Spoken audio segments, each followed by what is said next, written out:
pues en un inglés súper machetero me dijo, declare ya o es peor si usted no dice que tiene algo y le descubrimos que tiene algo. Bienvenidos Millennials. En este espacio te compartimos historias para inspirarte con personas comunes y corrientes que han pasado por tus mismas situaciones y pudieron salir adelante. Somos Sabrina Daniels y Sebastián Díez y hoy venimos a contarte una historia más.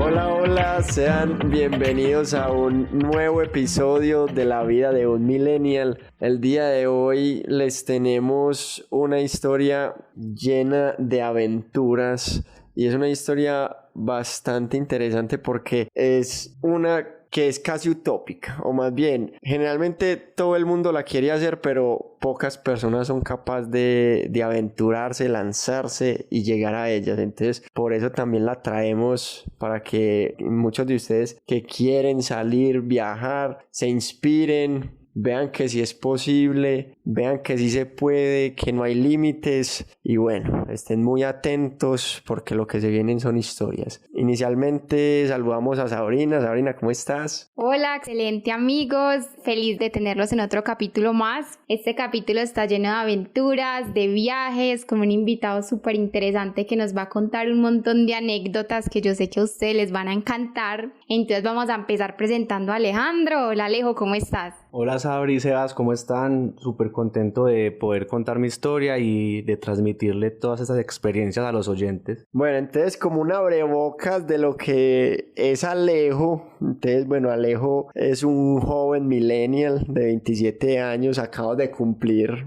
por cierto. Él es ingeniero, inició su carrera profesional en una connotada empresa aquí en la ciudad de Medellín. Y bueno, yo creo que podríamos empezar por eso. Alejo, contanos el inicio de esta aventura. ¿Cómo fue este inicio? ¿Cómo fueron tus sentimientos? ¿Cómo fue que en tu mente se fue cuadrando las cosas para llegar a tomar esta decisión? Sí, como contaba Sebas, yo estudié ingeniería administrativa y tuve la oportunidad de hacer la práctica en una empresa muy reconocida de la ciudad y se me presentó la oportunidad de quedarme después de la práctica. Entonces yo estuve más o menos un año estudiando y trabajando al mismo tiempo. Entonces cuando yo terminé ya de estudiar, me di como ese tiempo para enfocarme solamente en el trabajo. Ya después de los 6 meses yo dije, no, ¿qué quiere Alejandro para la vida? ¿Será que empiezo a estudiar un posgrado? ¿Será que cambio de trabajo? ¿O qué es lo que realmente yo quiero? Entonces ese cuestionamiento fue lo que hizo detonar toda esta experiencia que ya les voy a contar. Y fue de renunciar a toda esta empresa que pues nunca me levanté con pereza de trabajar, la gente súper querida, o sea, no tenía por qué renunciar, pero Alejandro siempre había tenido un sueño y era de conocer varios países que a mí en 15 días no me daba para conocerlos. Entonces me tocaba o renunciar al trabajo o pedir una licencia y pues realmente pedir una licencia era muy complicado. Entonces ahí fue cuando yo dije no. Definitivamente lo que yo quiero y he soñado es este viaje y voy a renunciar. No fue fácil porque pues hubo muchos cuestionamientos, muchos miedos, ansiedad, como de qué será si renuncio y después no encuentro trabajo o qué dirán de esta persona que renunció y se fue de mochilero. Entonces muchas preguntas me hicieron dudar, pero creo que hay muchas herramientas para las que uno puede como buscar y darse cuenta de que la decisión es la mejor que uno puede tomar. Entonces ahí fue cuando yo decidí empezar a buscar en blog de viajes, a buscar mucha información que me diera como ese fundamento para yo tomar la decisión, porque yo tengo una mente demasiado analítica y yo tenía que sacar números de todo. Entonces yo empecé a hacer presupuestos de que si me iba por este lado, que por otro lado. Y uno leyendo es que encuentra las cosas y uno se da cuenta que realmente viajar, pues eso sí cuesta, pero hay muchas formas de viajar. Entonces uno empezaba a combinar las diferentes opciones de hospedaje que ya más adelante les contaré y uno dice, realmente sí es viable. Entonces ahí fue cuando yo me lancé y empecé a procesar. Leí muchos libros también de desarrollo personal porque eso también era una parte de mí que estaba buscando en este viaje y era tener un desarrollo personal. Vos cuando te estabas haciendo esos cuestionamientos, ¿qué pensabas del futuro? porque por ejemplo yo me pongo en tu posición y yo pues me veo trabajando en una empresa pero con este sueño, pero al mismo tiempo yo sé que me estuviera cuestionando, pucha, es que si me salgo del trabajo, ¿qué voy a hacer cuando vuelva? O esta sí es la decisión correcta para mi profesión, para mi carrera profesional. ¿Vos qué era lo que pensaban en ese momento y cómo resolviste eso? Sí, yo llegué a pensar muchas cosas porque yo me ponía a pensar en este mundo tan competitivo laboralmente, pues 6 meses, 1 año, porque yo me fui sin tiempo definido, yo no sabía si me iba a ir 3 meses, 1 año, 2 años o el resto de la vida. Entonces, para mí ese tema de la experiencia laboral me cuestionaba mucho y yo decía, ¿hasta qué punto yo tengo que renunciar por los sueños, por ponerme a seguir una sociedad que exige tanta experiencia laboral para poder tener tal cargo? Y yo decía, no, realmente yo vine a vivir mi vida y yo me voy a llevar las experiencias que quiero vivir. ¿Qué tal que yo me ponga a planear este viaje en X años y nunca llegue? O por ejemplo que llegue una pandemia. Pues ¿quién se iba a imaginar que iba a llegar una pandemia?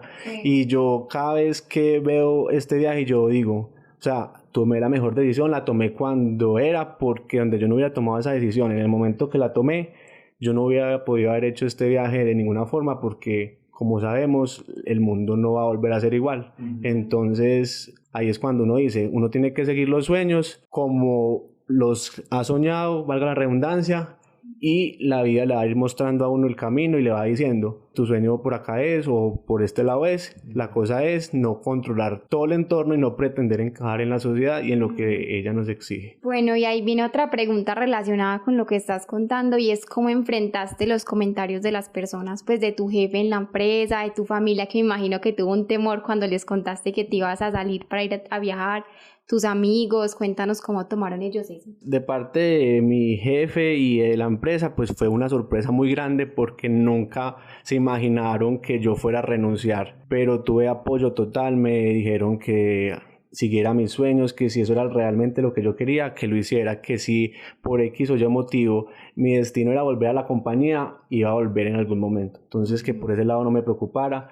En cuanto a mi familia, mis papás siempre han sabido que para mí los viajes y las culturas y todo lo que tiene que ver como con la geografía me ha gustado mucho, entonces me apoyaron desde el primer momento y mi papá me dijo, estás muy joven, o sea, aprovecha que eso no lo puede contar uno en otro momento de la vida, otras responsabilidades que le llegan, no sé, la pareja, familia o algún puesto laboral que de pronto no es tan fácil renunciarlo.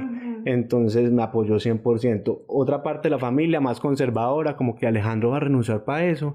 Entonces como que no les cabía en la cabeza. Pero al final y ya después viendo todo el viaje, concluyen que pues es la mejor decisión, es que uno realmente crece tanto personalmente como espiritual, como socialmente. Y mis amigos, no, pues muchos impresionados y otros con envidia de la buena en el sentido que tan teso que tomó la decisión, porque yo sé que muchos no son capaces de renunciar por eso. Hay personas que son más propensas como a ese tipo de experiencia y de pronto podrían renunciar, otras no son tan como para ese lado de experiencia, pero igual ellos no renunciarían. Entonces también me parece bueno porque así uno los motiva a que sigan cumpliendo pues sus sueños, así toque renunciar a muchas cosas. Para contextualizar un poco, eso fue en el año 2019 por ese lado. Y lo otro que quería comentar es que la verdad yo conozco a Alejo y no es que estuviera aburrido en la empresa, pues porque puede que mucha gente escuche la historia y diga, no, pues seguramente este man estaba tambaleando, lo iban a echar o no sé, o tenía un mal puesto. Yo se los voy a decir, Alejo, ya hasta le decía que Alejo era una promesa de esa empresa porque Alejo es muy buen profesional y él estaba en un buen cargo, en una buena empresa con expectativas de crecimiento, entonces no es como que una decisión, ay no, entonces por ese lado. Y la otra pregunta que te quiero hacer es, ¿cuál fue el clic que te hizo tomar la decisión? Porque sí, vos tenías esa espinita desde hace rato, como nos contaste ahorita, pero ¿qué evento fue el que ya definitivamente te hizo tomar la decisión de buscar este viaje? Pues más que un evento fue como una serie de sucesos que tuve yo a principios del 2019, en donde yo empecé como a tener espiritualmente, personalmente como un deseo de cambio y crecimiento personal. Y yo me empecé a acercar mucho como a la cultura oriental, el budismo y todos estos temas. Entonces me cuestionaba mucho ese tipo de cosas. Yo decía, no, para yo ir a estos países realmente tengo que renunciar. Y empecé a leer libros, uno que recomiendo mucho, que fue el que a mí me cambió, digamos, que la vida y el que me sirvió para tomar la decisión, fue uno de Robin Sharma que se llama Las cartas secretas del monje que vendió su Ferrari.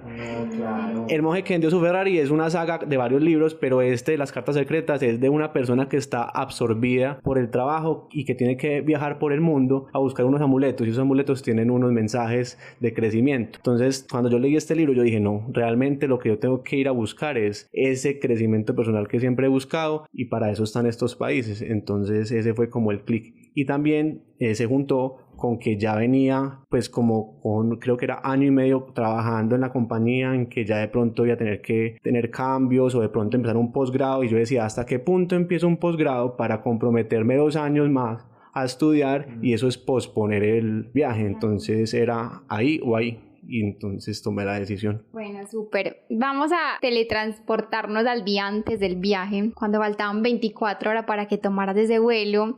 ¿Qué sentimientos tenías? Porque ibas solo. ¿Es la primera vez que viajabas solo? Yo había tenido la oportunidad de hacer un intercambio durante un semestre en la universidad y fui solo, pero igual estaba pues acompañado con más estudiantes. No era viajar solo a 19 kilómetros de Colombia, 19.000 kilómetros, perdón, de Colombia, era en Europa. Entonces sí, pero no tan solo. Listo, entonces era como el primer viaje en serio, que ya no ibas a depender de un grupo ni saber a dónde llegabas, o sea, era una aventura totalmente nueva para ti. Entonces, en esas 24 horas antes, ¿qué sentiste? ¿Qué eran los sentimientos? ¿Nostalgia? ¿Ansiedad? ¿O cuáles eran tus expectativas? Yo renuncié y yo di 15 días para estar acá en Colombia, organizar el viaje, porque obviamente tuve que comprar el morral de mochilero, más las despedidas. Entonces yo renuncié 15 días antes de irme y yo me sentía como pues en otro mundo, como que me iba a ir a un paseo de vacaciones, porque como les conté, yo me fui sin tiquete de regreso, yo no sabía cuándo iba a volver, o sea, yo solamente compré el de ida y listo. Mi mamá no sabía si yo iba a volver, qué me iba a pasar. Bueno, fue mucho también la parte familiar, pero ese sentimiento de que ya había renunciado me empezó a cuestionar por dentro, y el desempleo, y donde yo llegue y no encuentre trabajo, o donde yo realmente no me ubique luego de esta experiencia. Entonces ahí empezaron como a salir todos esos miedos laborales y profesionales que siempre había tenido y que me había cuestionado. En la parte del viaje estaba muy emocionado porque se venían muchas experiencias, se venían muchos países por conocer. Yo inicialmente empecé por Europa, después fui a Asia. En Europa estaba con el plan muy como de itinerario, y en Asia sí era ya a la deriva. Entonces también me emocionaba mucho eso. Empecemos ya como con la historia de viaje. ¿Cuál fue la primera parada? ¿Destinos? Listo. Cuando yo estaba planeando ya el viaje, yo había encontrado un tiquete de Atenas a Singapur.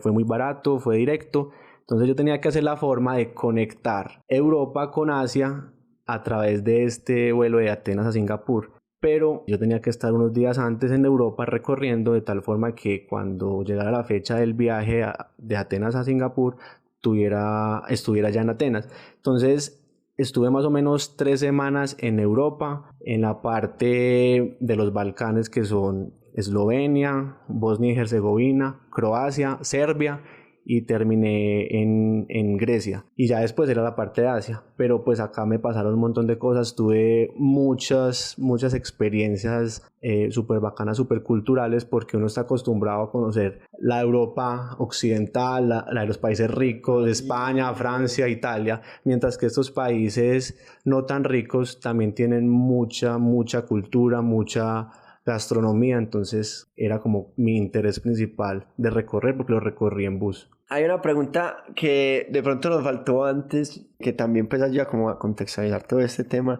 y es el dinero. ¿Tú cómo tenías planeado financiar el viaje con los ahorros que tenías del año y medio de trabajo?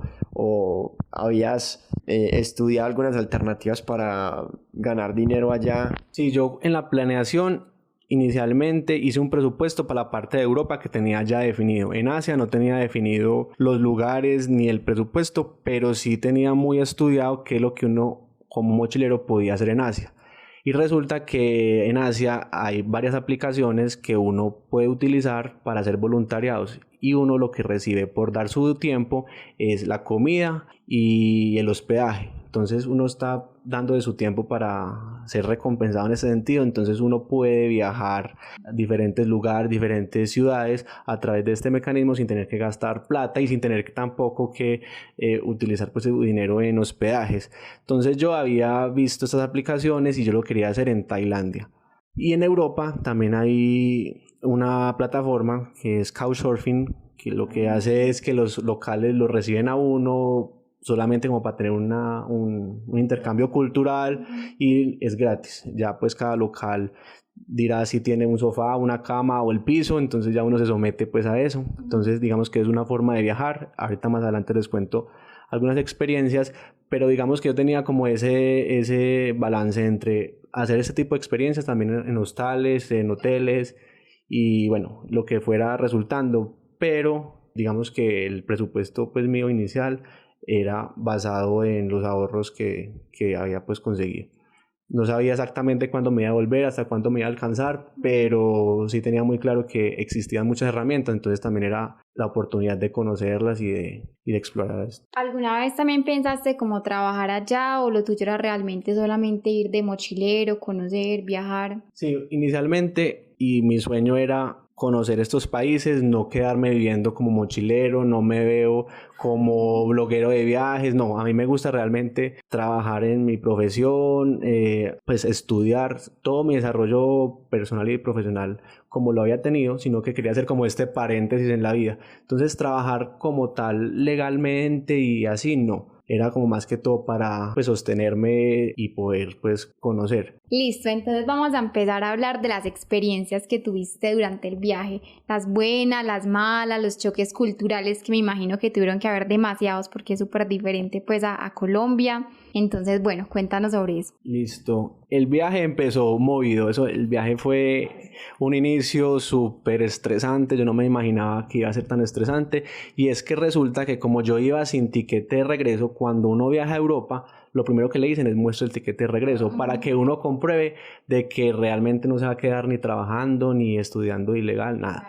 Entonces yo no tenía tiquete de regreso, pero yo había estudiado y había hablado con los blogueros cómo hacer para uno salir de Colombia, pues sobre todo ir a Europa sin tiquete de regreso. Y ellos me dijeron, lo que usted tiene que demostrar realmente es que usted sale del espacio Schengen, que son esos países que están agrupados dentro del tratado, y uno puede estar 90 días. Si uno demuestra que durante esos 90 días va a salir y no se va a quedar, y así sea que usted salga a un país que no haga parte del espacio Schengen, si usted demuestra eso ya no tiene problema para entrar a Europa. Pero resulta que mi vuelo fue Medellín, Bogotá, fue un lechero, Medellín, Bogotá, Madrid, Venecia. Entonces del vuelo de Bogotá a Madrid, el counter me dijo, muéstrame su tiquete de regreso. Y yo le dije, no tengo tiquete de regreso, pero vea, yo le muestro el tiquete de Atenas a Singapur. Ahí ya estoy demostrando que yo incluso me estoy yendo de Europa. Y me dijo, no, usted tiene que demostrar un tiquete de regreso. Y yo, señora, pero ¿cómo así que yo tengo que demostrar un tiquete de regreso si yo lo único que tengo que mostrar es que me voy de Europa? Usted no me tiene que exigir a mí que yo me tengo que volver para Colombia. Entraron las personas y yo seguía ahí en el counter, nada, y ya iban a cerrar el vuelo, ya lo iban a cerrar la puerta, y yo ahí todavía, y yo,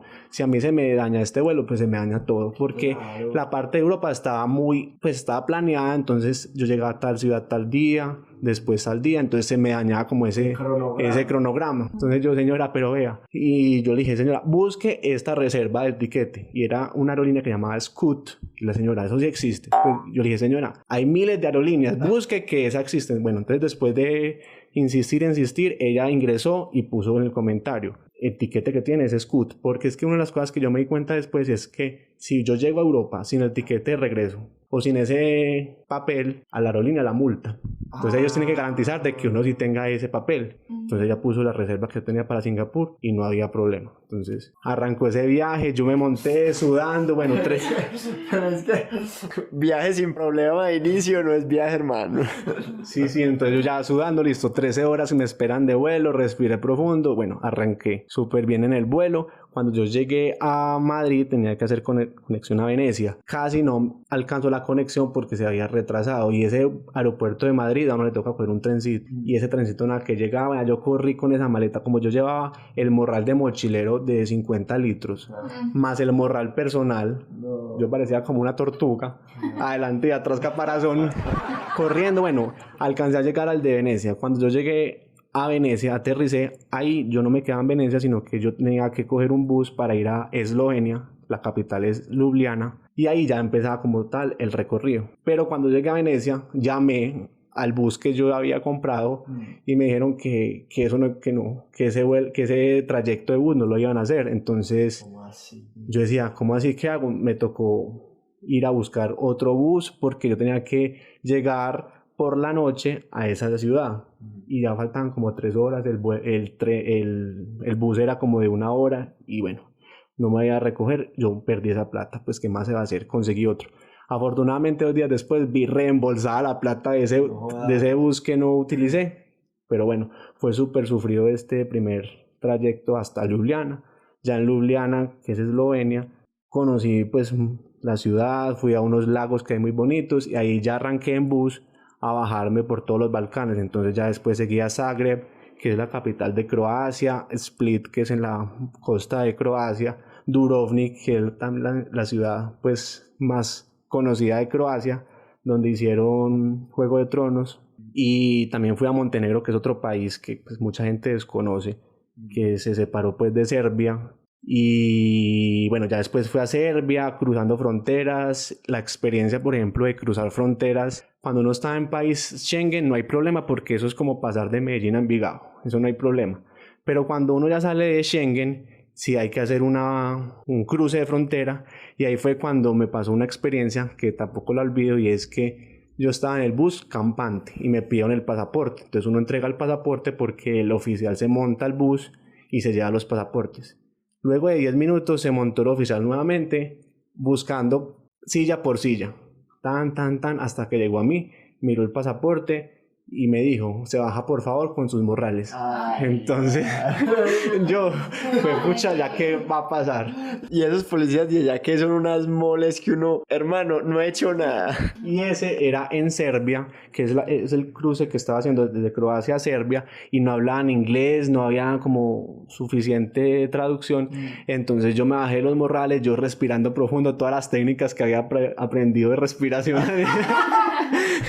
Y yo dije, no, uno no puede mostrar inseguridad. Bueno, yo me bajé, saqué el morral, me hicieron sacar también el morral que estaba abajo en la bodega, y me llevaron a un cuarto así gris.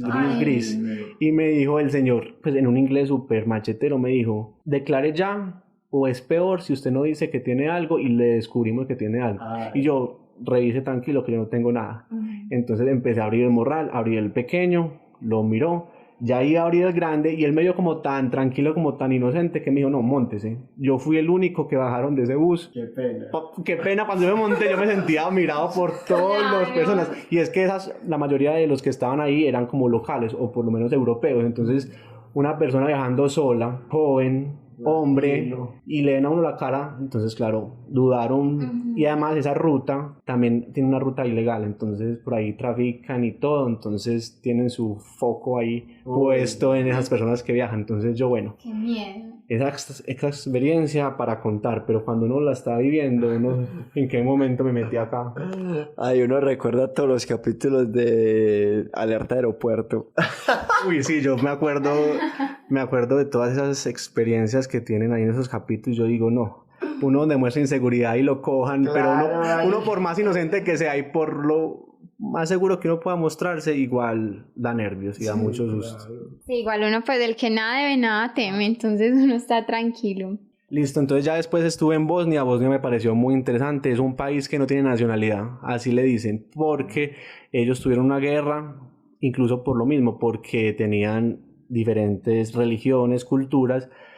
Allá se encuentran los musulmanes, los cristianos ortodoxos y los cristianos católicos. Entonces hicieron un país ahí en medio de las culturas y les ha creado mucho conflicto. Entonces esa parte me pareció súper interesante, porque uno no se imagina que un país no tiene nacionalidad. Uno le dice, ¿y usted si nació en Bosnia y Herzegovina qué es? ¿Bosnio? No. O sea, ya realmente yo soy croata, pero vivo en Bosnia.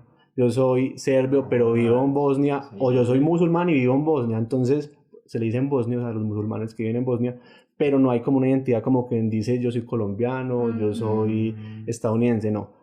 Como tierra de nadie, pues. Sí, tierra de nadie, y es increíble porque allá hubo una guerra muy reciente en 1900 y pico, no, en 1990 y pico, en donde hubo mucha muerte, y uno cuando va cruzando el país entre ciudades ve cementerios por todos lados. Ay, Y uno como occidental conoce mucho la parte de los nazis, de la Segunda Guerra Mundial, pero esta parte de los Balcanes que fue tan sufrida también no la conoce. Entonces esa también era una de mis motivaciones en este viaje, y era conocer estos países. Cuando ya después fui a Serbia, también completamente diferente, la comida muy buena, ya el alfabeto empezaba a cambiar porque ya no es el alfabeto latino, sino como los rusos, cirílico. Entonces ahí medio tenía como idea de cómo leerlo, pero igual ya empezaba como la adrenalina de sobrevivir. Yo tenía esa duda porque estabas solo y no sabías el idioma, porque me imagino que el inglés de allá no debe ser el mejor. Entonces, ¿cómo hacías para la traducción, para hacerte entender, para pedir cosas? Sí, pues el celular sí es una herramienta fundamental, sí. Yo por lo general tenía una aplicación donde yo bajaba los diccionarios. Entonces el celular me escaneaba, por ejemplo, la palabra y me la traducía. De pronto el serbio no era como para el español tan exacto, pues entonces lo dejaba en inglés y ya en inglés lo entendía. O ciertos idiomas, yo también sé francés, entonces con el que fuera me defendía, inglés, español o francés. Entonces eso me ayudaba mucho escaneándolo.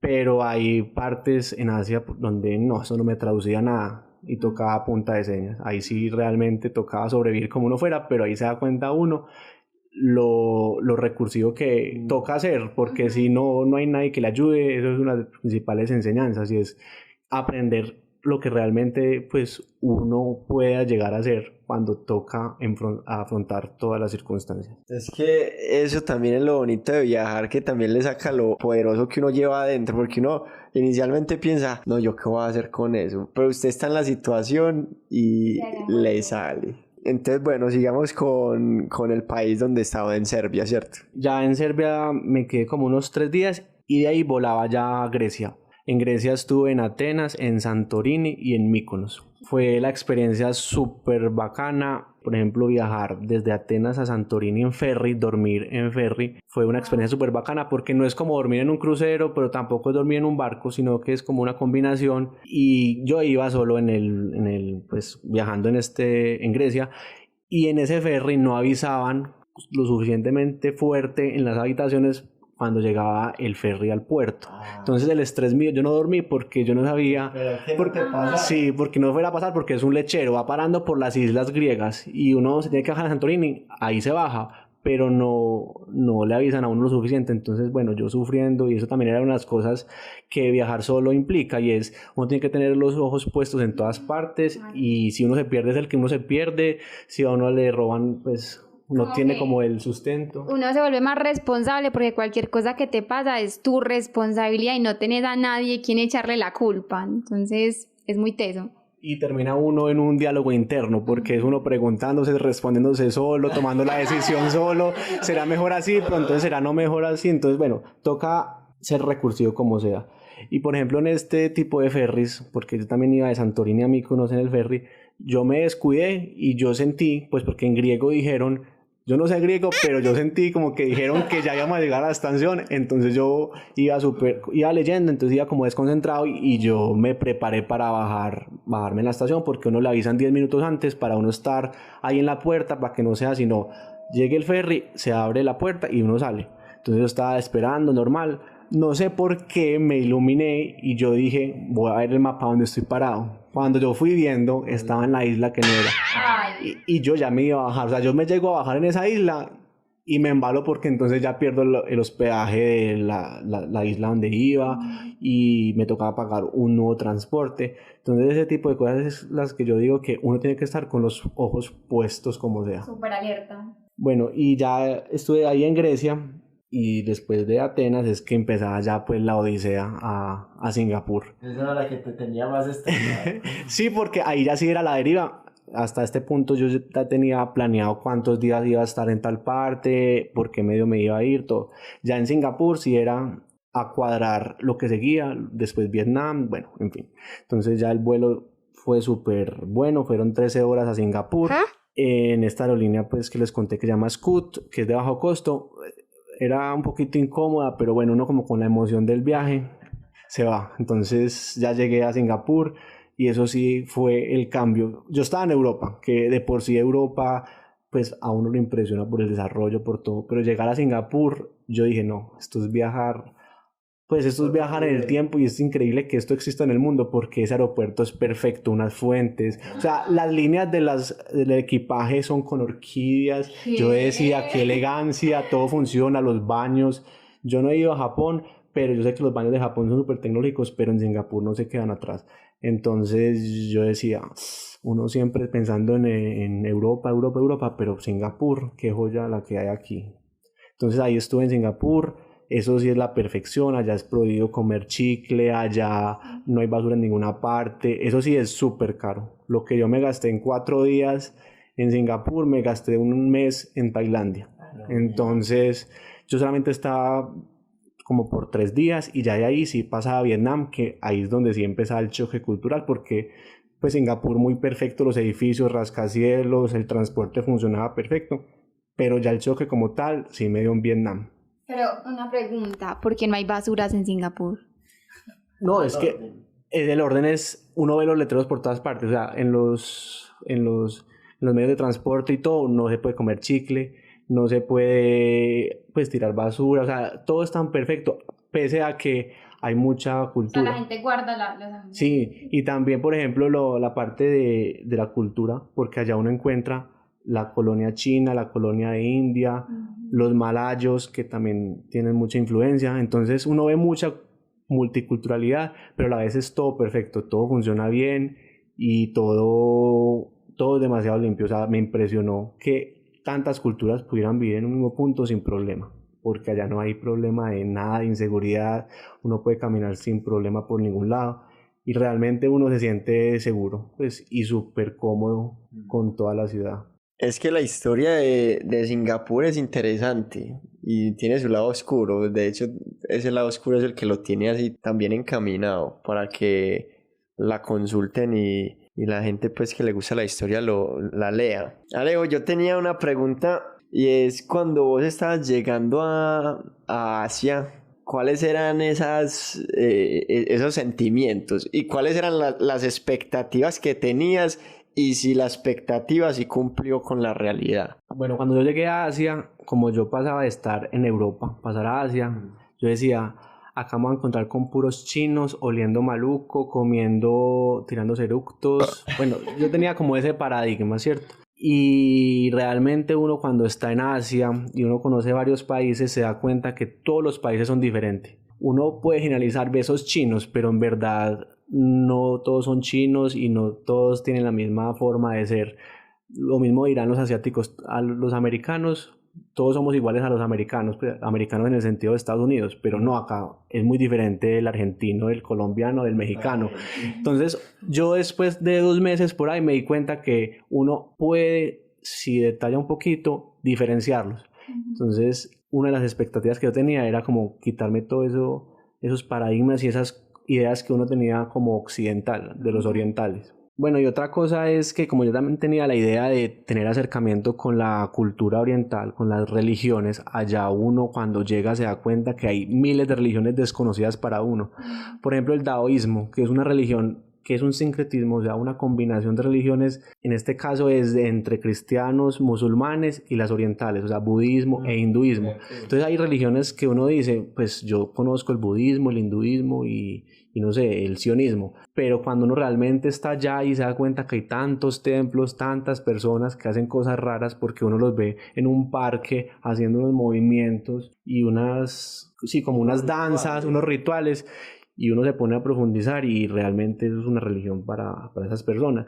Y yo soy muy curioso en el sentido de que yo averiguaba todo, o sea, yo veía ciertos letreros o ciertos templos, yo decía, ¿qué templo es? Como para poder conocer. Entonces ahí es cuando yo ya aprendía este tipo de cosas que les estoy contando, y es todo lo relacionado a la cultura, a la religión, a la comida. También me iba para los mercados y le tomaba fotos a todo para escanearlo y ver cómo se llamaba. Entonces no faltaba el pan verde, el huevo de pato fermentado, las tripas de los pescados fermentados. Pero como uno con el idioma no lo entiende, toca escanearlo para uno para poderlo ver. Y mucha gente como turista no va hasta ese nivel de detalle, entonces se queda sin saber qué es lo que realmente es. Mientras que yo era de los que se ponía a buscar cómo se llamaba para así poder pues conocer de la cultura. Entonces esa parte de la gastronomía me gustaba mucho. Y ahí como para continuar, cuando ya fui de Singapur a Vietnam, ahí fue el choque en donde yo dije, ¿dónde se metió Alejandro? Él renunció para hacer esto, me quiero devolver, yo sí voy a aguantar tanto tiempo, yo qué le voy a decir a las personas, pues que Alejandro se devolvió después de un año, después de un mes de renunciar, que no fue capaz, porque como yo no tenía tiquete de regreso, pues la gente se esperaba que yo estuviera mínimo 6 meses. Entonces yo en Vietnam, cuando yo me bajé del avión y ya me fui a montar al bus, porque yo sí cogía transporte público, yo no era de taxi, nada, no, yo iba a hacer rendir la plata como fuera. Entonces yo me monté al bus, y desde que yo me monté al bus a punta de señas, sin identificar ni siquiera los números, porque en estos países ya empieza a cambiar también el alfabeto. Por ejemplo, el tailandés, el laosiano, el camboyano, esos son unos garabatos, no tanto como los chinos, pero sí es un alfabeto completamente diferente. Entonces acá ya me tocaba escanear, porque sí o sí esa era la forma. Entonces ya en Vietnam me monté al bus, y cuando yo me monté al bus, entonces el chofer descalzo, comiendo sopa y manejando, yo decía, no, ¿qué es esto? No falta sino que monten las gallinas y nos vamos. Pero el tiquete, por ejemplo, del bus, desde el aeropuerto hasta el centro de la ciudad, como para que dimensionen lo barato que es Asia, valía 800 pesos.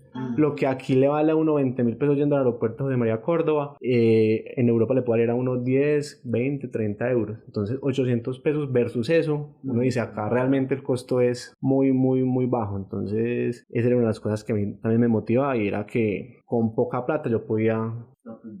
Claro, ¿no? Y por ejemplo el hospedaje, por decirles algo, un hospedaje con desayuno incluido en una habitación pues con camarotes, pero a la vez tenía cortinitas como para la independencia, le vale a uno o $2 máximo. Wow. Es muy muy barato, y la comida súper buena, los desayunos también súper buenos, incluso algunos tenían hasta cerveza incluida. Pues cerveza ahí pues no de calidad, pero igual regalado. Pero entonces, ¿cuál fue la parte más dura de ese choque cultural cuando estuviste en Vietnam, y como de dónde sacaste esa fuerza para aguantar y decir, bueno, Alejo, yo vine acá y me quedo acá y lo terminamos, ya estamos acá ya? Sí, no, el choque cultural, digamos que fue con lo que yo estaba viendo, pero también las personas, o sea, la cultura de los asiáticos versus uno como latino es muy diferente. Allá, por ejemplo, no se tocan para saludar, sino que son muy distantes, son muy cuzumbosolos. O por ejemplo, Vietnam, yo ya es una conclusión que tengo después de recorrer varios países, y es que Vietnam, me parece a mí que ellos están marcados mucho por la guerra de Vietnam, ¿cierto? Entonces son personas muy frías, muy distantes con los turistas, mientras que, por ejemplo, cuando uno va a Tailandia, que Tailandia es un país que nunca fue colonizado por ninguna potencia europea, ellos son súper contentos, súper autóctonos. Entonces se me juntaron las dos cosas: una, llegar a Vietnam, y dos, con esta cultura tan poco, no sé, amigable con el turista. Entonces ahí fue cuando yo dije, no, realmente donde me metí, pero digamos que me duró 2, 3 días, no fue pues mucho tiempo. Ya como conseguí SIM de celular súper barata, como 16.000 pesos el plan de datos de 4 gigas, y con eso me defendía completamente. Ya ahí empecé a moverme de Vietnam de sur a norte, empecé en Ho Chi Minh, que es la ciudad, la segunda ciudad de Vietnam, pero la más poblada, y ahí es el caos total, porque eso, no hay andén que respeten las motos. Nadie lleva casco, todos van por todos lados. Entonces allá le dicen a uno, si usted es turista y aprendió a cruzar calles, se puede graduar, porque realmente cruzar la calle es lo más complicado que hay en Vietnam. Entonces uno lo que tiene que hacer es mirar para el frente, cruzar la calle sin detenerse, que las motos se encargan de esquivarlo a uno. Donde uno llega a frenar en mitad de la calle, descuadra todo el circuito y hace el caos. Entonces uno tiene que seguir derecho. Entonces ese tipo de tips es los que le dan a uno, por ejemplo, los locales, porque yo me hospedaba, por ejemplo,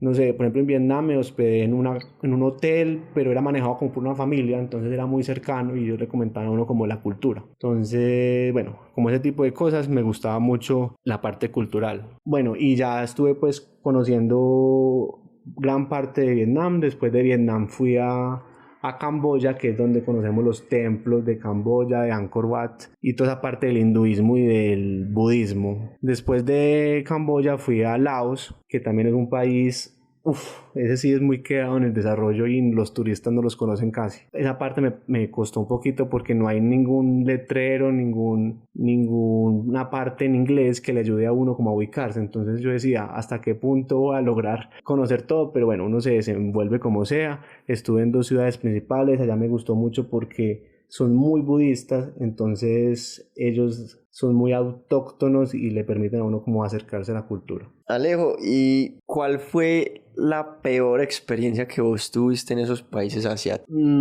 Como experiencia peor no, pero sí es como complicado el tema, por ejemplo, de los baños, que allá el baño es una ducha con sanitario. Entonces, como yo estaba en hospedaje compartido en hostales o pues en hoteles, era muy complicado porque le tocaba a uno vestirse dentro del mismo lugar donde la gente se bañaba.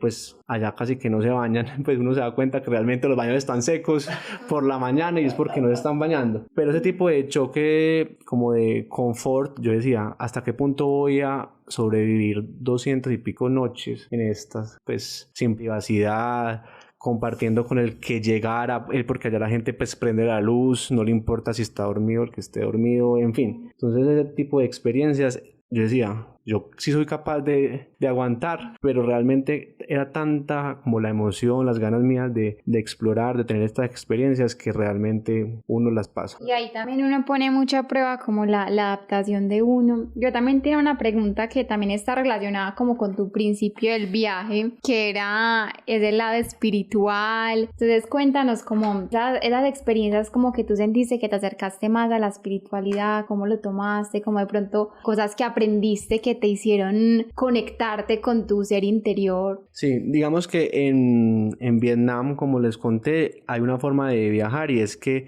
a uno lo recibe una persona local. Entonces allá yo hice como el contacto y la persona me recibió y resulta que esa persona, un tío, es el máster de un monasterio budista. Entonces él me dijo, mi tío te quiere invitar a que conozcas el monasterio y a comer pues a una comida como los monjes.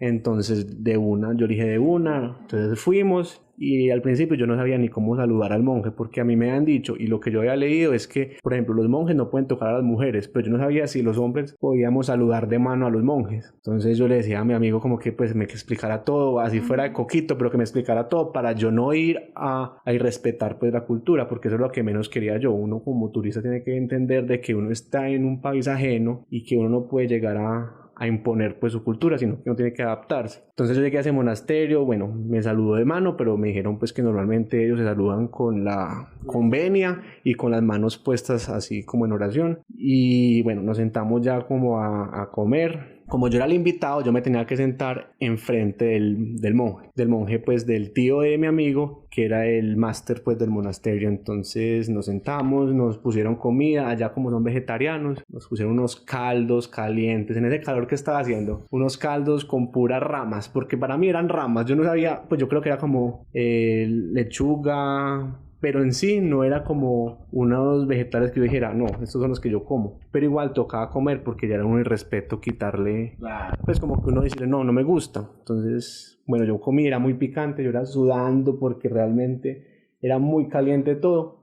Y uno se demora como en ese ritual por ahí 2 horas. 2 horas comiendo a punta de palito, porque eran con los palillos chinos, comiendo también fideos. Entonces muy bacana la experiencia porque ya después me mostraron como el templo, me mostraron la cocina por dentro de los monjes, tienen unos costalados de puras hierbas, pues porque es lo que comen ellos. Y me preguntó mucho como que qué religión era yo, que cómo nos veíamos nosotros los occidentales, cómo los veíamos a ellos. Bueno, muchas como preguntas profundas, y también me contó un poquito como del budismo, lo que realmente ellos creen, y lo del karma y lo del pues, dar a la generosidad, dar a los demás. Entonces esa fue como una de las experiencias más grandes. Sin embargo, en Tailandia también tuve la oportunidad de acercarme a unos monjes, porque hay ciertos templos donde hay unos monjes que se disponen como a hablar con los turistas. Entonces se hacen ahí como afuera de los templos y ya uno con ellos habla, y para ellos practicar inglés salen a compartirle como la experiencia a uno, y uno le comparte lo de los occidentales. Pero todo ese tipo de cosas uno dice que realmente uno desconoce mucho. Toca ir allá para poderse dar cuenta de lo que realmente Oriente tiene para uno. Alejo, pero una de las cosas por las que vos fuiste a todo este viaje fue el tema espiritual, pues, y aprovechando que estamos tocando este tema, ¿lograste cumplir ese objetivo? Sí, yo lo cumplí cuando estuve, por ejemplo, en este monasterio, porque tuve pues la oportunidad de conocer de fondo los monjes, porque uno de los monjes los ve en todas partes, ellos allá son como santos. Incluso, por ejemplo, en el aeropuerto tienen unas sillas exclusivas para los monjes, entonces uno ve la silla con el icono del monje y uno sabe que ahí no se puede sentar. En los buses, en el tren, tienen también su lugar exclusivo. Y una de las oportunidades que tuve fue de ir a un curso de meditación con un monje que lo dictaba, era durante un día. Ahí teníamos diferentes formas de meditación, caminando, sentados, bueno, diferentes técnicas que existen, porque acá yo había tenido la oportunidad de estar en un curso, pero era muy para occidentales. Entonces allá en Tailandia tuve la oportunidad también de profundizar y darme cuenta de que todas esas prácticas que uno de pronto desconoce, allá son muy arraigadas. Y allá los locales hacen meditación en cualquier lugar, uno los ve concentrados como con su mala, que es la camándula que ellos manejan, y repiten los mantras. Entonces este curso yo digo que es el que me como completó la experiencia en el tema espiritual. Bueno, Alejo, entonces vamos a entrar en una sección que hemos venido implementando hace poco, que se llama mitos. Entonces te vamos a decir unos mitos que la gente tiene sobre viajar solo, y tú nos vas a responder si es verdad o si simplemente es un mito. Entonces el primer mito es: cuando viajas solo te aburres. Eso es un mito, porque si uno es recursivo y si uno hace la forma de socializar, uno encuentra con quién hablar, con quién salir. Por ejemplo, a mí me pasaba que estaba en una ciudad, yo estaba viajando solo, pero es que yo no me mantenía solo todo el tiempo. Yo, por ejemplo, llegaba a una ciudad y conocía en el hostal a tales personas, uno recorría la ciudad con esas personas, entonces yo estaba como solo pero acompañado. Yo me movía a tal ciudad porque yo decidía moverme, pero en la ciudad tenía compañía. Entonces eso es un mito, pues, que uno se aburre. Uno tiene la forma de entretenerse, por así decirlo. Bueno, el segundo mito es: viajar solo es peligroso. Bueno, viajar solo, uno siente que tiene como las alarmas puestas, entonces y yo creo que como latino uno tiende a dudar de todo el mundo, a sospechar. Entonces yo creo que nosotros como latinos no vamos para allá. Y a mí me parece que, por ejemplo, Asia son unos países muy, muy seguros, en el sentido de que ellos tienen muy arraigada la cultura y la religión, y para ellos el karma pues es la ley. Entonces ellos no quieren hacerle mal a nadie, y uno la verdad no siente como que inseguro. O sea, a mí me preguntan mucho esto, y yo realmente no tuve ningún momento así de inseguridad, como que yo diga me van a atracar, no. Más fácil lo atracan uno acá. Listo. Cuando viajas solo, ¿conoces más personas? Sí, indudablemente sí, porque le toca a uno exigirse a socializar. Si uno, por ejemplo, va acompañado con la pareja, con los amigos, uno se mantiene como en su núcleo. Mientras que si uno está solo, por ejemplo, yo me siento en el lobby de un hostel o un hostal, y uno tiene que romper el hielo con el que está al lado, pues porque si no, no va a socializar, y uno de por sí como latino tiende a conversar, pues por más tímido que uno sea, uno siente la necesidad en algún momento. Entonces sí lo exige a uno como esa parte social. Bueno, y para los adictos a las fotos y los influencers, viajando solo es más difícil tomarse fotos. Ah, sí, claro, totalmente. Yo soy una persona de que toma mucha foto, pero no a mí, sino al entorno, a las cosas, a la comida. Yo llegué como aproximadamente con 10.000 fotos, pero en el 1% aparezco yo, ya sea porque sea una selfie o porque me la tomó alguien. Pero sí es muy difícil y toca pedirle la ayuda, pero pues a mí que no me gusta, no pedí ayuda, y como saliera, salió. pero hay unas fotos que uno sí dice, acá sí vale la pena como pedir ayuda para que le tomen a uno la foto y le quede bueno el recuerdo. Yo creo que eso también hace parte de la experiencia y de retarse a uno mismo, porque a uno le toca, hey, vení, ¿me puedes tomar esta foto? Entonces como aprender a hacer el entrón, a perder la pena, Sí. entonces así. Bueno, Alejo, y retomando este tema de la economía, ¿cómo fueron esas experiencias en Asia con esta aplicación que vos nos diste al inicio o con otros procesos que vos hiciste o algún otro trabajo? Sí, hay varias aplicaciones y la que yo utilicé se llama Workaway, que es una aplicación que uno paga una membresía, si no estoy mal son como $40 por un año, y esta membresía lo que le permite a uno es ver un listado de voluntariados en donde uno puede hacer diferentes actividades. Por ejemplo, existen voluntariados de ser recepcionista en un hostal o ayudar con computador, o sea, Excel, la parte financiera, o por ejemplo en una finca, que ese fue el que yo hice, y es que yo cuando vi la opción, yo dije, yo quiero estar en Tailandia haciendo este voluntariado. Era una finca rural, yo ya había estado mucho tiempo como en ciudades, porque por ejemplo Bangkok es una ciudad muy grande, muy contaminada, con mucha bulla. Yo quería tener como un acercamiento más rural a Tailandia. Entonces yo hice este voluntariado que quedaba a 4 horas en tren desde Bangkok, y lo que me tocaba a mí hacer era temas de finca. Entonces yo también era una parte como de retarme porque era un tema de finca, yo no estaba pues como preparado, digamos que en un viaje uno está desconociendo, pero en mi viaje que fueron varios meses, no, uno no puede estar conociendo todo el tiempo, sino que hay que tener diferentes experiencias. Entonces, bueno, yo llegué a esa finca, yo estuve 15 días aproximadamente, a mí me daban el hospedaje, estaba con otros 2 voluntariados, una de Lituania y otro de Irlanda. Entonces éramos los 3 voluntarios y nos tocaba distribuirnos en las diferentes actividades de la finca. Por ejemplo, uno era como había cafetales, entonces era arreglarles el riego, perdón. Otro era unas cabras, entonces había que moverlas de corral de un lado a otro y arriarlas. Otro, o por la tarde era cuidarlas de los perros, era un pastor literalmente, que cuando ya estuvieran ahí pastando no se puede acercar ningún perro. También había temas de jardinería, como de quitar maleza, bueno, también como de plomería. Entonces estuve 15 días en esto, también tenía mi tiempo como para descansar, porque uno trabajaba, era como de 6 de la mañana a 12 del día, porque el calor es muy fuerte, entonces ya por la tarde no se hace nada. Ya es tiempo para uno, entonces había un lago, uno podía salir al pueblito, ya era por cuenta de uno todo. Entonces también habían unos templos, íbamos caminando, teníamos acercamiento con la cultura y con los locales. Comíamos súper local, eso sí, lo que nos pusieran. Unas cosas que uno ni sabe cómo se dicen porque eran como unos productos de allá, unas frutas muy exóticas. Y bueno, entonces ese voluntariado me permitió a mí estar 15 días sin tener que pagar hospedaje, comida, y aprender también de la parte rural, porque cuando uno viaja como turista, digamos que no va a las ciudades principales, pero uno desconoce toda esta parte rural. Por ejemplo, yo que cogí el tren desde Bangkok hasta esta ciudad, ese tren era solamente locales. La gente me miraba como que que tiene 3 ojos, porque uno, también me pasó en muchas partes, y es que como uno no es asiático, uno resalta. Así como si, por ejemplo, un chino fuera, no sé, a un pueblo de Antioquia, va a resaltar, todo el mundo lo va a ver. Así mismo me pasaba. Yo estando en ese pueblo, yo sentía que todo el mundo me miraba, y uno se va acostumbrando. Incluso mucha gente le pide foto. Entonces La estrella. uno dice, no, la fama está en Asia, pero es porque no les parece muy exótico. Pero la parte rural de Asia es muy bacana. Los arrozales por todos lados, los templos llenos de budas por todos lados. Y yo estuve en Tailandia también, después en Malasia. Cuando ya me fui a devolver, yo dije, no, realmente cumplió mis expectativas. A uno se le empieza a volver todo paisaje. Tarde que temprano se le vuelve a uno paisaje. Yo me acuerdo cuando yo llegué a Singapur, yo le tomé 1000 fotos al primer templo. Y ya después de 4 meses de ver templos, yo no le tomaba foto a nada.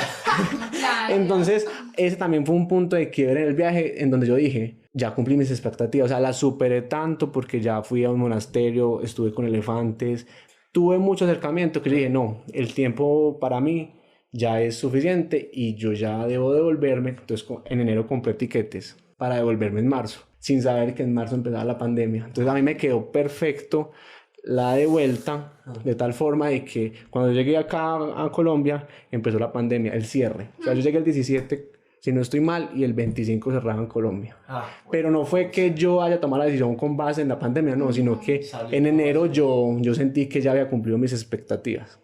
Ya pues entrando en temas como de reflexiones, ¿cuál crees vos que son las diferencias fundamentales del Alejo que salió del aeropuerto y del Alejo que volvió pues después de toda esta experiencia? No, pues una de las diferencias es que es una persona, pues que me volvió una persona más tolerante, porque cuando uno se da cuenta de que los asiáticos en este caso, la cultura y la forma de ser es tan diferente, a uno le toca adaptarse y tolerar, porque uno no puede llegar a imponer su cultura. Entonces la tolerancia me parece que es una de las principales características que me hizo fortalecer este viaje, pero también darme cuenta de que cuando uno se propone algo lo puede lograr, pues sin duda y con los miedos, pero igual intentarlo y darse cuenta que uno es capaz de hacer todo. Por ejemplo, yo llegaba a algunas ciudades de noche y yo decía, ¿para dónde cojo? ¿Será que sí voy a llegar al hostal y sí está mi reserva? Todos esos miedos los empieza uno a afrontar. Entonces, digamos que una de las formas que me cambió a mí el viaje es coger confianza y darme cuenta que todo lo que me proponía lo podía lograr. Que valga la pena, que no valga la pena o que le cueste a uno, realmente cuando uno se lo propone, lo logra. ¿Y por qué crees que tú fuiste capaz de asumir este reto y otras personas que también tienen como esas ganas de aventura no lo son? Yo creo que lo principal es el qué dirán, porque digamos que a mí me pasó, me cuestioné mucho como qué dirán si yo renuncio, qué dirán que Alejandro se fue de mochilero o será que es un riquito, pues porque mucha gente asocia viajar con plata y pues, obviamente hay lugares donde sí requiere cierta plata, pero la forma en que yo viajé, porque uno viaja de tal forma de que ahorra dinero, ve la forma de que le rinda, eso no es de ricos, pues. Vos trabajaste allá también. Y uno también estuvo, pues sí, o sea, que lo recibieran gratis o que estuve de voluntariado, entonces hay diferentes formas. Entonces cuando yo decía, la gente va a pensar que Alejandro es un rico que fue capaz de renunciar e irse a viajar por el mundo, eso lo detiene y eso detiene a muchas personas. Entonces creo que la principal causa de lo que a las personas la detiene es la sociedad, lo que exige la sociedad, que hay que seguir un guión, de que hay que graduarse y después hay que ir a trabajar y después de trabajar estudiar un posgrado y así sucesivamente se le va yendo la vida y uno no va cumpliendo los sueños. Ese es el problema. Y la gente también va diciendo que para después, no, yo sé que después, cuando gane tanto, cuando pase tal cosa, y entonces ese para después se va yendo. No, y ese para después es muy crítico porque yo tengo acá el claro ejemplo de que si yo hubiera dejado para después este viaje no lo hubiera hecho en la vida. ¿Por qué? Porque llegó una pandemia, nadie se imaginaba una pandemia. O porque ya después de 3 años ya iba a tener 28, 29 años y ya el entorno es completamente diferente, ya de pronto sí tengo unas responsabilidades mayores, tengo que irme visualizando de tal forma a tal otra. Entonces, si uno deja para después los sueños, se arriesga a que nunca los pueda cumplir porque acá no tenemos el tiempo asegurado. Sí, eso era una de las reflexiones que hacíamos, de hecho, en uno de los podcasts que tuvimos de la procrastinación. Por si no lo han escuchado, la reseña, vayan a escucharlo. Que uno no puede dejar las cosas pues sino hacerlas ahora mismo. Alejo, y reflexiones propias que vos tengas, que de pronto nos quieras compartir y compartirle a la audiencia sobre todos estos viajes y experiencias. Bueno, una es no pararle bolas al que dirán. Una que me parece también muy importante es no pretender controlar todo. Por ejemplo, yo desde un inicio me preguntaba mucho, ¿y si renuncio, si va a tener empleo después? ¿O qué irá a pasar conmigo? Yo quería tener controlado todo y la vida me demostró que uno no puede tener controlado y las cosas van a pasar como la vida las tiene y le va a ir mostrando a uno el camino de tal forma de que uno pueda ir cumpliendo sus sueños, pero no pretender controlar todo. En un viaje, por ejemplo, si no me llegó el bus porque X o Y motivo me lo cancelaron, pues tengo que buscar la forma de ir también a ese lugar, sea como sea, pero no dejarse afectar por no poder controlar y más bien soltar y dejar fluir. No significa que uno deja fluir y listo, mira para el techo y que pase lo que te... No, es poner de su parte, de su conocimiento, de su intención, y la vida le va mostrando a uno qué es lo que realmente le debe suceder a uno. Para aprender, porque muchas veces le suceden cosas a uno que uno no quisiera que le sucedieran, pero esas sus cosas le tenían que suceder para uno crecer en cualquiera de los ámbitos de la vida, profesional, personal, social o espiritual, por ejemplo. Bueno, qué bonito, Alejo, un capítulo lleno de enseñanzas, lleno de aventuras, de anécdotas, también de mucho crecimiento para ti, como dijiste personalmente. Me imagino que es una experiencia que no vas a olvidar jamás. Y bueno, ¿qué le podrías decir a los millennials o a las personas que quieren tomar este camino y no se animan? ¿O tú qué les dirías? Yo les digo que no dejen atrás sus sueños, que nunca en la vida nos vamos a arrepentir por perseguir los sueños. Tarde que temprano, si uno se lo propone, los logra. Y lo mejor que les puedo decir es que no sigan el que dirán, si no los apoyan, si no pasa esto, si no pasa lo otro. Hagan lo que realmente el corazón les dicta, que la vida misma se va encargando de darles las señales y mostrándoles el camino, para que así puedan llegar a cumplir todos sus sueños y crecer y realmente cumplir el objetivo a los que vinimos en esta vida. Inspirador totalmente, como dije al inicio, una historia que parece utópica, parece imposible, que seguramente muchas personas lo quieren hacer y se ponen ese estigma en la cabeza, pero por eso mismo les quisimos traer esta historia para que se den cuenta que sí es posible, que no hay límites, que si es el dinero lo que los hace pensar, hay posibilidades de hacer X o Y cosa para solucionar eso, que viajar solo es posible, que todo se puede, como lo dijo Alejo. Entonces, recordarles también nuestras redes sociales, La Vida de un Millennial, para que nos sigan. Ahí tuvimos contenido muy interesante de los podcasts y de muchas otras cosas para hacer crecer a cada persona que nos sigue en esta comunidad. Y bueno, darles un cordial saludo a todos, invitar a las personas que también quieren contar su historia, que piensan que tienen algo para decir, están súper bienvenidos. Y bueno, entonces nos vemos en el próximo episodio de La Vida de un Millennial. Chao, chao. Chao, chao.